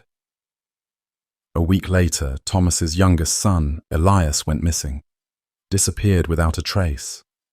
The village searched for days, the woods, the river, the fields, but they never found him. And Kessler just watched it all with that smug, arrogant grin of his. The serving girl gasps, her hand flying to her mouth. "You think he had something to do with it?" Garrett's eyes snap open, his gaze fierce, haunted. "I know he did," he growls, his voice trembling with rage. "Everyone knew, but there was no proof, no witnesses, and Kessler's men had the whole village too scared to say a word." The serving girl feels a chill slither down her spine, her skin prickling. What about Lucas, the older brother? Garrett's eyes darken, his fists clenching. Lucas went mad after that. Blamed himself for not protecting Elias. Blamed Kessler for taking him. He tried to fight back, tried to rally the villagers against Kessler, but no one dared stand with him. Garrett's voice cracks, his throat bobbing. One night, Lucas set fire to Kessler's barn, thinking he could drive him out of town. But Kessler caught him and made an example of him. The serving girl's eyes fill with tears, her hand trembling against her mouth. What did he do? Garrett's gaze drops to the floor, his voice barely a whisper. They found Lucas in the square the next morning, beaten, broken, left to bleed out in the mud like a dog. The serving girl's face crumples, her eyes shining with horror. Oh God. Garrett swallows hard, his eyes closing, his breath coming in ragged gasps. That's why he's back, he mutters, his voice hollow. That's why the stranger came back to the village. Lucas didn't die that night. He disappeared, vanished without a trace. Some said he left to heal, to regroup. Others said he went mad, wandering the woods like a ghost. But he's back now, and he's not the same. A gust of wind howls outside, rattling the shutters, the sound like the mournful wail of a lost soul. The serving girl shivers, her hands clutching her apron, her gaze fixed on the door. You think he's going to kill Kessler? She whispers, her voice shaking. Garrett's jaw clenches, his eyes hard. I think Lucas already made up his mind the day they took his brother. Outside, the wind rises, howling through the empty streets, a relentless, bone-chilling wail that seems to echo the tormented cries of the past. The village is dark, the moon shrouded in thick clouds, the air heavy with the scent of rain and blood. Inside the tavern, the serving girl pulls her shawl tighter around her shoulders, her eyes wide, unblinking, her heart pounding in her chest. Garrett pours himself another drink, his hands shaking, his jaw clenched, his eyes fixed on the door. Because somewhere out there, in the darkness, Lucas Blackwood is waiting, and the storm is far from over. The first light of dawn spills over the rooftops, painting the village in hues of grey and gold. The air is thick with mist, curling and coiling through the alleys like a living thing. The storm has passed, but the village feels more desolate than ever, as though the rain has washed away something vital, leaving only the hollow bones of a place that once thrummed with life. Inside the tavern, Garrett hasn't slept. He sits slumped over the bar, his head cradled in his hands, his eyes red-rimmed and bleary. The serving girl is in the corner, huddled under a thin woolen blanket, her knees drawn to her chest, her gaze fixed on the shuttered window. Every creak, every groan of the old wooden beams makes her flinch, her heart skipping a beat, her mind racing with terrible possibilities. The door bursts open and Garrett jerks upright, his hand flying to the cudgel on the counter. It's only Jory, the stable hand, his face flushed, his eyes wide and wild. Garrett! Jory pants, doubling over to catch his breath. You have to come see this! Garrett's stomach twists. What is it? Jory straightens, his Adam's apple bobbing as he swallows hard. It's Kessler, he says, his voice trembling. They found him. The serving girl's eyes widen, her hand flying to her mouth. Garrett's jaw clenches, a cold dread coiling in his gut. Where? Jory points toward the village square.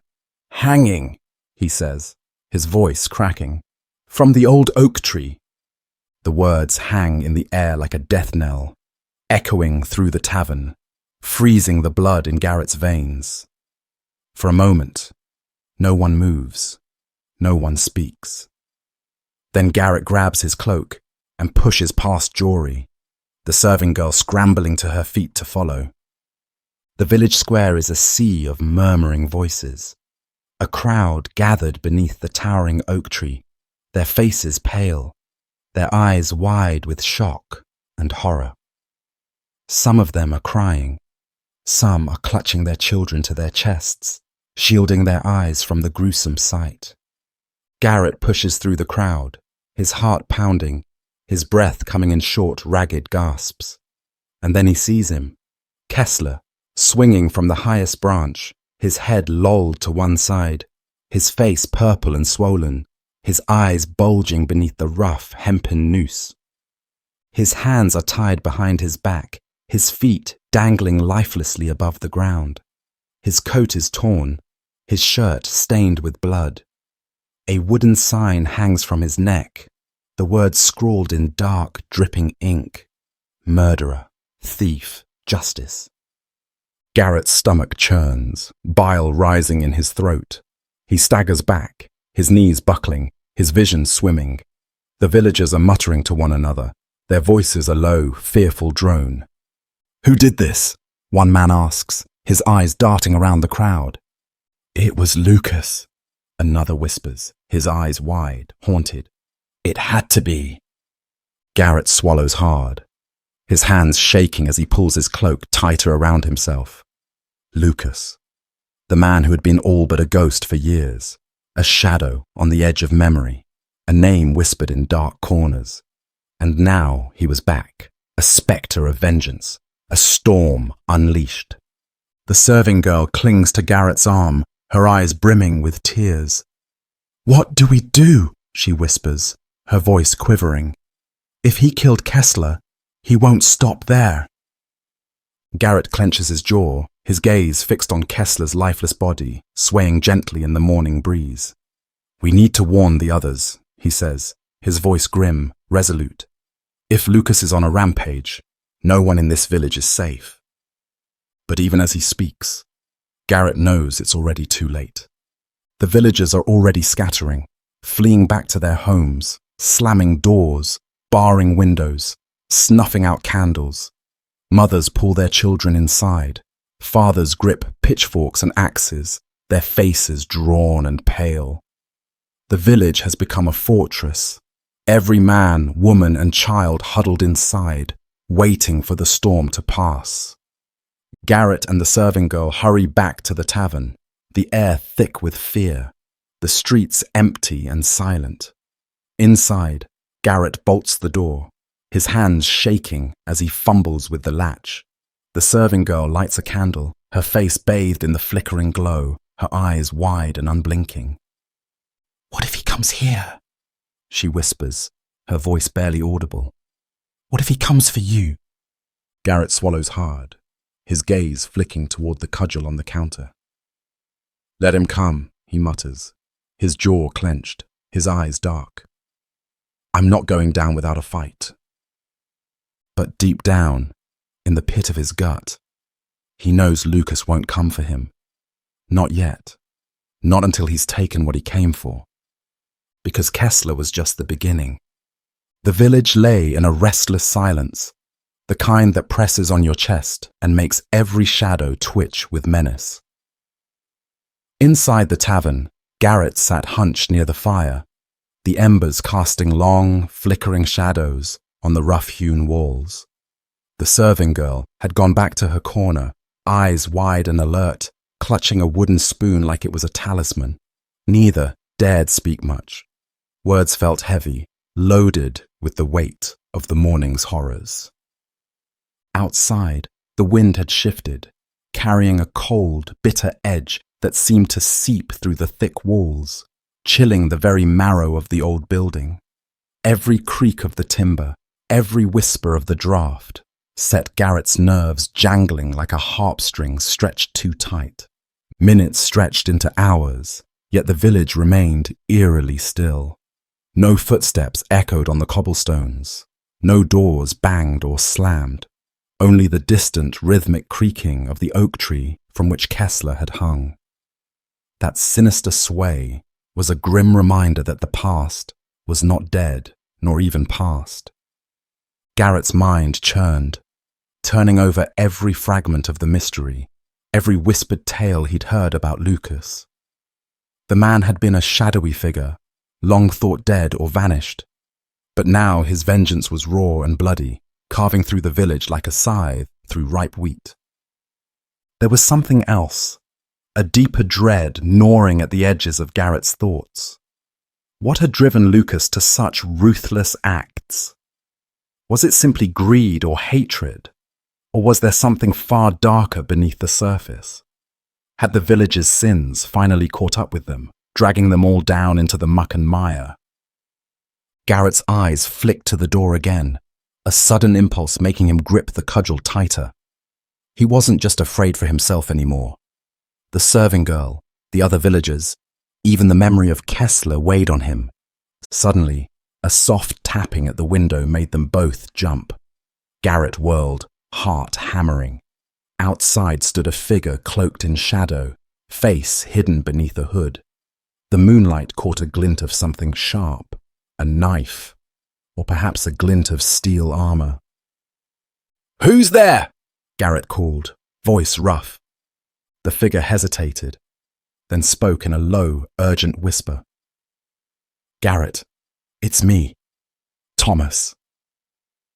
Garrett's grip loosened as the figure stepped into the light, revealing the gaunt, grim face of the village blacksmith.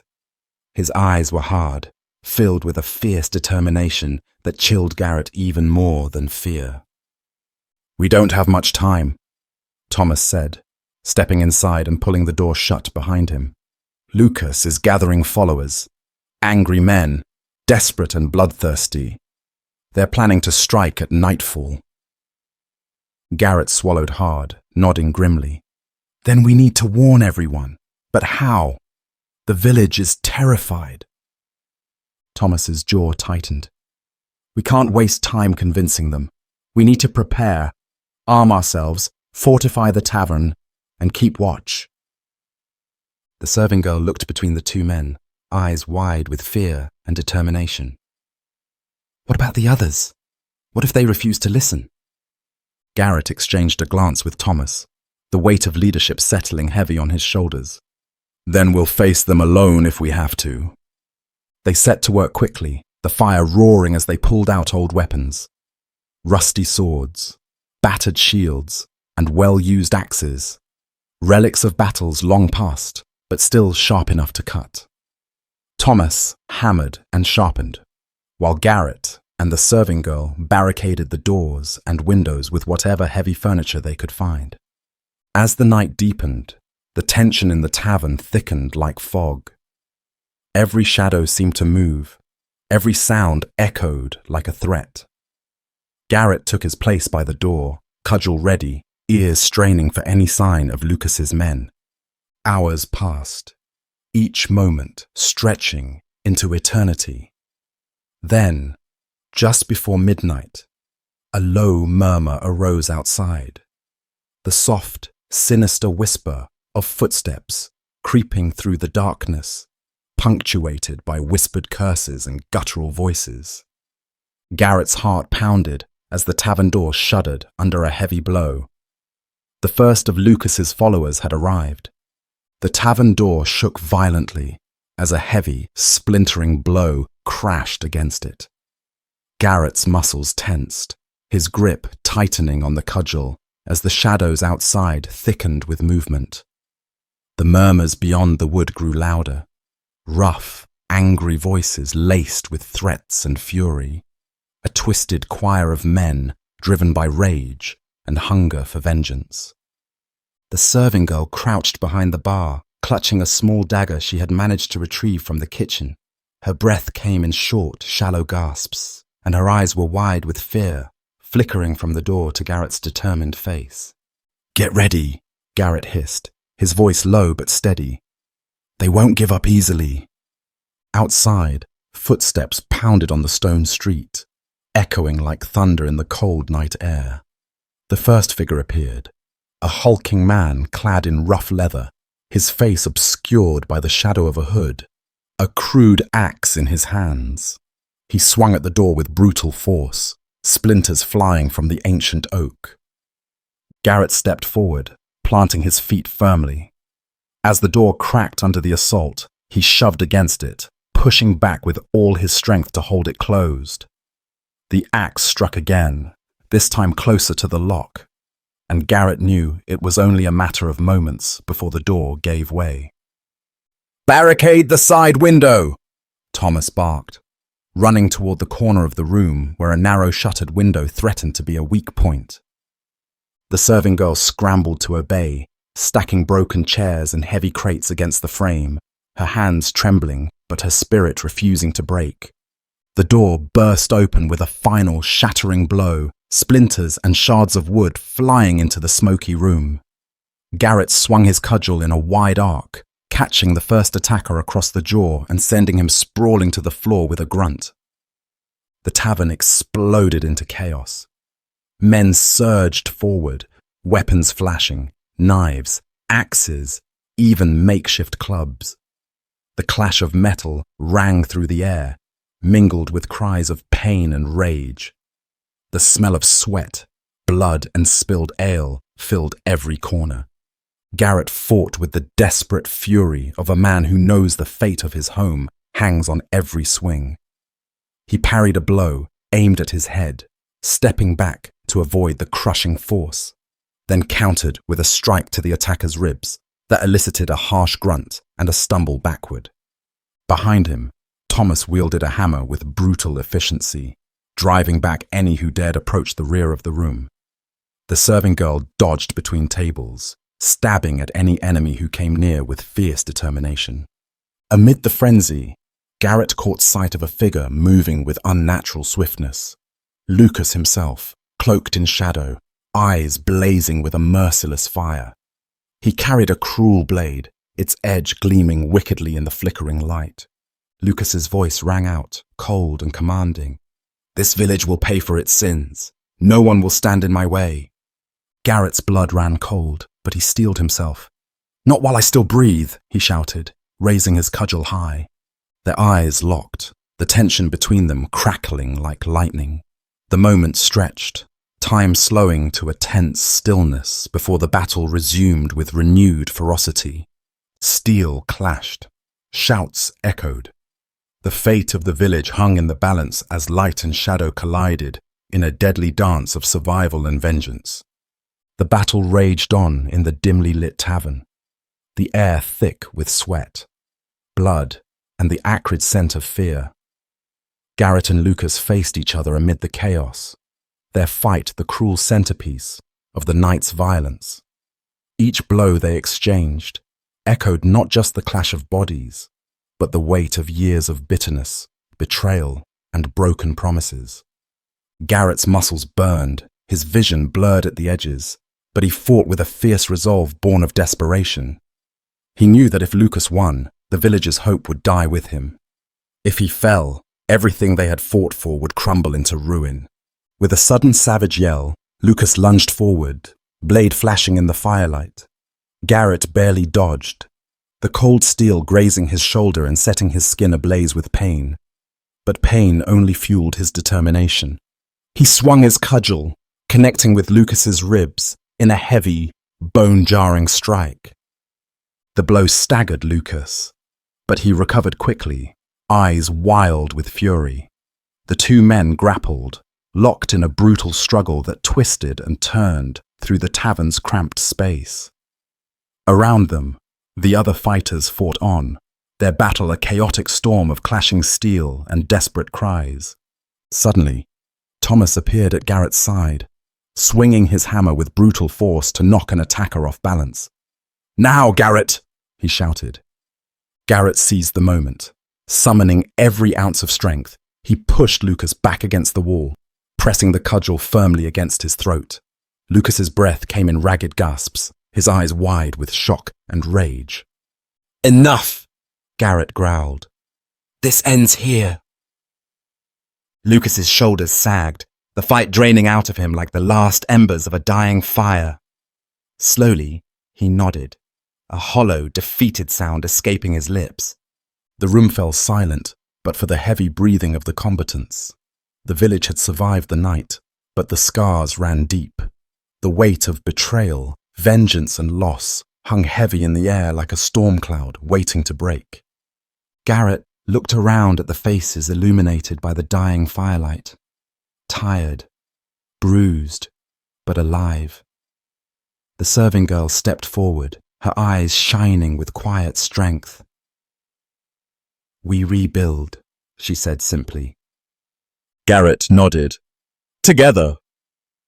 Outside, dawn was breaking, casting pale light over the battered village. The long night was over, but the journey toward healing had only just begun.